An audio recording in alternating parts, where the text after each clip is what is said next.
दीक्षाभूमी नागपूरमध्ये असलेलं एक खूप महत्त्वाचं ऐतिहासिक आणि धार्मिक स्थळ आहे. इथे डॉक्टर बाबासाहेब आंबेडकर यांनी 14 ऑक्टोबर 1956ला लाखो लोकांसोबत बुद्ध धर्म स्वीकारला. या घटनेला दीक्षाभूमी कन्व्हर्जन सेरेमनी म्हणून ओळखलं जातं.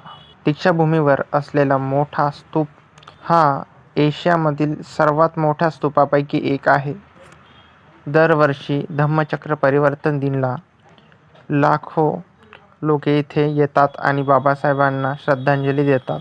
आणि दीक्षाभूमी ही शांती, समानता आणि प्रेरणा देणारी जागा म्हणून ओळखली जाते. नमस्कार मित्रांनो, मी आहे चैतन्य दांडगे आणि आज मी आलो होतो नागपूरला आणि आता सध्या करंटली दीक्षाभूमीला आहे.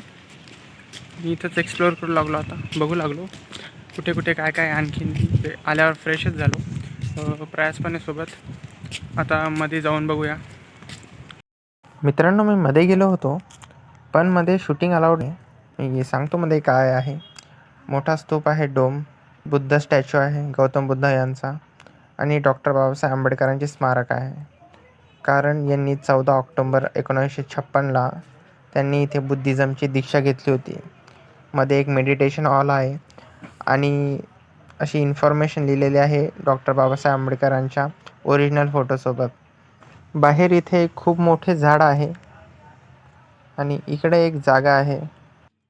मित्रांनो, आणखीन बाहेर खूप मोठे असे गार्डन आहे, आणखीन मोकळे पटांगण पण आहे. आणि हे इथे दिलेले आहे डॉक्टर बाबासाहेब आंबेडकरांनी 22 बाऊज म्हणजे 22 प्रतिज्ञा. आणि ह्या इकडे तिन्ही बाजूला वेगवेगळ्या भाषेतून दिलेले होते.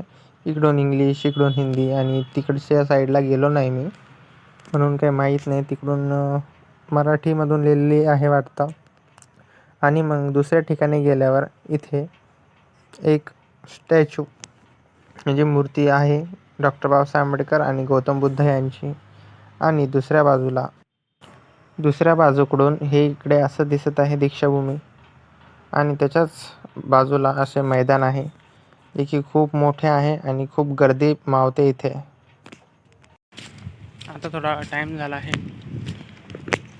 आणि आता ऊन पण पडलं, तर मग टोपी वगैरे घातली आणि आता आम्ही निघालो आहे पुढे. भेटू आता पुढच्या जागेवर आणि पुढच्या व्लॉगमध्ये. Bye bye.